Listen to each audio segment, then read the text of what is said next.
So it seems clear from this vantage that this is part of something much larger, and it's pretty clear what it is. I wonder if that's as clear to the leaders of the political parties in Great Britain.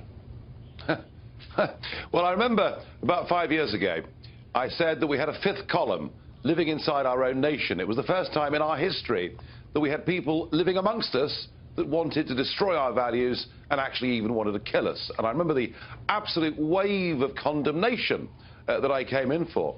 What I've seen today are a lot of people, the great and the good of this country, the people that did irresponsibly open the doors, the people that refused to accept that within some parts of Islam there was a growing problem, and they're all saying how awful and appalling it is. And I do actually think that the moment has come for us to actually point the blame. You know, what these politicians have done in the space of just 15 years may well affect the way we live in this country for the next 100 years. Well, I mean, I don't think there's any question, and Great Britain is not alone in that. Is there still a sanction against those who say what you just said in public in Great Britain? I know that's been true for a long time. If you say that out loud, somehow you're the bad guy. Is that still the case?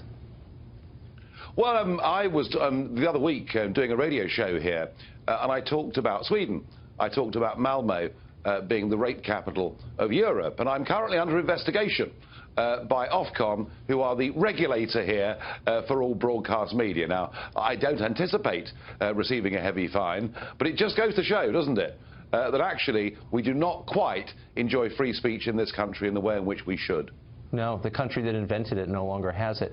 But what's the, I mean, just to ask you to play psychiatrist for 1 second, what's the thinking here? Why would the leaders of a country whose job it is to protect the citizens who voted for them be so angry at anybody calling, you know, things as they see it, telling the truth? Why is that a threat to them?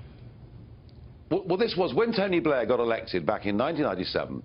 His aim was to create a genuinely multicultural society. In fact, he said he wanted to rub the noses of the right in diversity.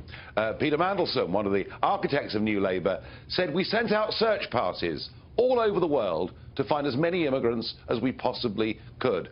And, you know, look, I'm not against immigration. I want us to have sensible, managed, balanced immigration. But for goodness sake, you have to vet people. And that was 20 years ago. And, you know, today, when Donald Trump, and surely this is the big takeout, is that when Donald Trump tries to make America safer, when Donald Trump tries to make sure that these scenes that we've had in Paris and Brussels and Berlin and now London aren't repeated in America, we get people on Fifth Avenue and behind me in Westminster out on the streets protesting. It seems to me that our political leaders really ought to start saying sorry.